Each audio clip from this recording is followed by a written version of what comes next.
Imagine a world where two of the most influential nations of the 20th century remained allies to this day. A world where Iran was a partner of the United States in science, technology, energy, and security. A world where the Middle East enjoyed stability, where the Iraq War never happened, where terrorism might never have spread the way we've seen, and where Americans could vacation in Tehran like they do in Paris. It might sound strange today, almost impossible, but this reality was much closer to happening than most people imagine. And that's exactly what we're going to talk about today. Before 1979, Iran was one of the United States' most strategic and valuable allies in the world. The country was ruled by Shah Mohammad Reza Pahlavi, a monarch with strong ties to the West, especially Washington.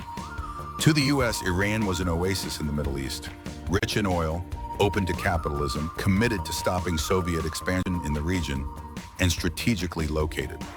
At the time, Tehran was full of American engineers, CIA advisors, and corporations like General Electric and Westinghouse building modern infrastructure. American universities were helping train Iranian scientists. Iran was importing U.S. weaponry like no other country. It was the largest buyer of American arms outside NATO. Fighter jets, tanks, cutting-edge tech. The Iran of the 1970s was practically an extension of U.S. foreign policy in the region. But while the elite tied to the U.S. enjoyed lives of luxury, modernization, and international influence, the Iranian people suffered from inequality, political repression, censorship, and the growing presence of foreign interests. The Shah's government was seen as corrupt, authoritarian, and increasingly disconnected from Iran's cultural and religious roots. Then came the revolution. In 1979, Ayatollah Ruhollah Khomeini returned from exile in France and led a popular uprising that overthrew the Shah. He established an Islamic republic based on Sharia principles and completely broke with the Western model of governance. That's when the real conflict began. The new regime didn't just cut ties with the U.S., it labeled them the Great Satan. In November 1979, a group of Islamic students stormed the U.S. Embassy in Tehran, taking 52 American diplomats hostage for 444 days. It became the worst diplomatic disaster in American history up to that point. The U.S. responded swiftly. The government froze billions of dollars in Iranian assets, imposed harsh sanctions, officially cut diplomatic ties, supported Iraq in a war against Iran, and began a long-standing policy of isolation and confrontation that continues to this day. But what if that had never happened?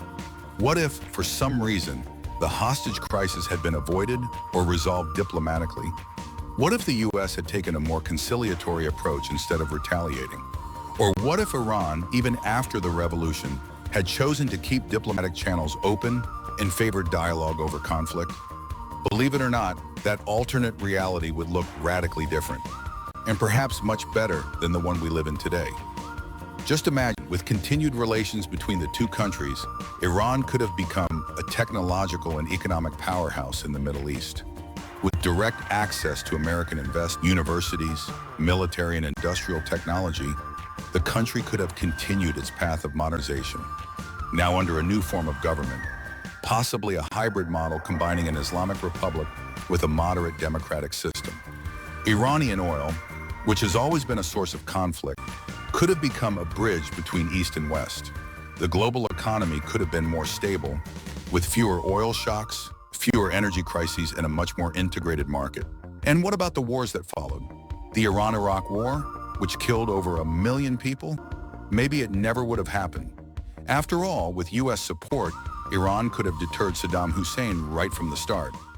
Iraq might have backed off or never invaded Iranian territory in the first place. And without that war, Saddam wouldn't have been seen as a regional hero or gained so much power.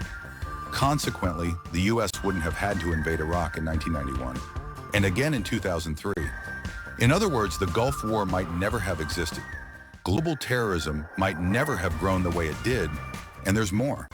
Iran could have helped contain the Taliban in Afghanistan. During the 1980s and 90s, Iran already saw the Taliban as a threat, mainly due to religious differences. Radical Sunnis versus Shiites. If the U.S. and Iran had been allies, they could have acted together in Afghanistan, crushing the Taliban long before 9/11. And speaking of that, would September 11th have even happened? And if it did, Wouldn't the U.S. have handled al-Qaeda far more effectively with the support of